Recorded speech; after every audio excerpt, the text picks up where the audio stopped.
प्रदेश कांग्रेस ने लंबे इंतजार के बाद सीएलपी लीडर भी बना दिया है और नए कांग्रेस प्रदेशाध्यक्ष की नियुक्ति भी कर दी है। इस वक्त हमारे साथ कैबिनेट मिनिस्टर गौरव गौतम है।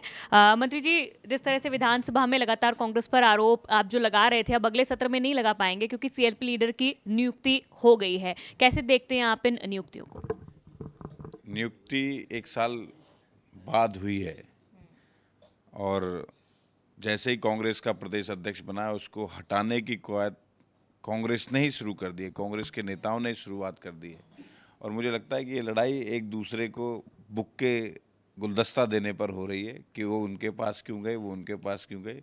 हम पहले ही कहते आ रहे कि कांग्रेस स्वार्थ की राजनीति करती है, अपने लिए राजनीति करती है।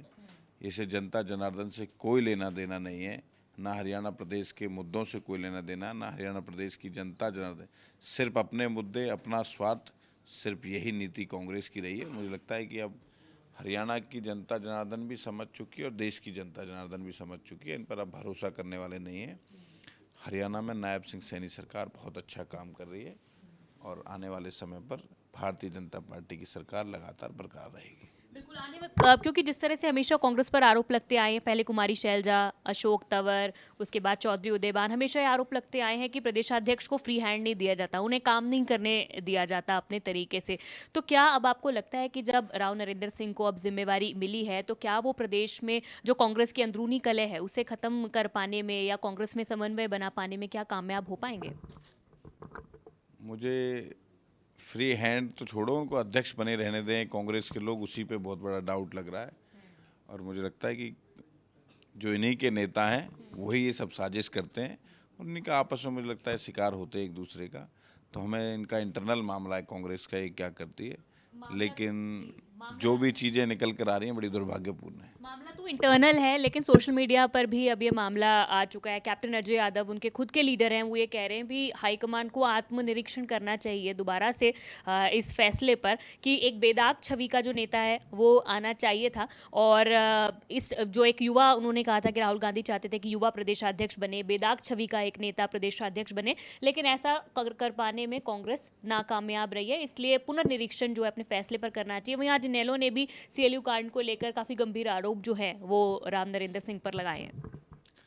हम तो पहले ही कहते थे कि कांग्रेस अपनी बात पे टिकती नहीं है। राहुल गांधी कहते थे कि युवा लेकर आएंगे, लेकिन मुझे लगता नहीं उनकी पार्टी में ज़्यादा उनकी बात को रखा गया है।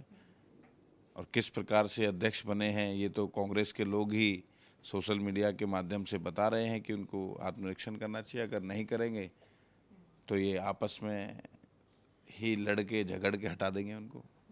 एक आखिरी सवाल मेरा यह है, एक और जहां भूपेंद्र सिंह हुड्डा को रिपीट कर दिया जाता है एज अ सीएलपी लीडर, वहीं चौधरी उदयभान जो है उनकी जगह नए प्रदेशाध्यक्ष को ला दिया जाता है। उदयभान से जब हम बात कर रहे थे तो वो अपने कार्यकाल की उपलब्धियां गिनवा रहे थे कि जी 11 साल से संगठन नहीं बना लेकिन मेरे कार्यकाल में संगठन बना, चाहे उसमें राहुल गांधी को इंटरवीन करना पड़ा।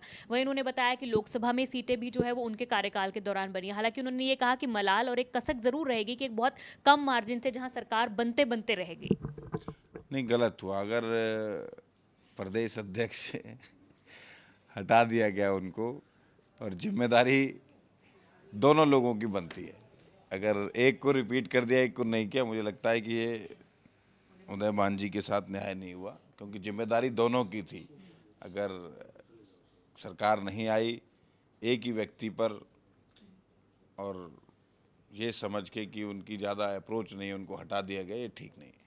बहुत शुक्रिया बातचीत करने के लिए। तो ये थे हमारे साथ कैबिनेट मिनिस्टर गौरव गौतम, जिन्होंने साफ तौर पर ये कहा है कि सिर्फ एक व्यक्ति पर जो है वो गाज गिरा दी गई कांग्रेस हाईकमान के द्वारा, जबकि कांग्रेस की हार की जो जिम्मेवारी है वो पूर्ण रूप से पूरी कांग्रेस पार्टी को लेनी चाहिए।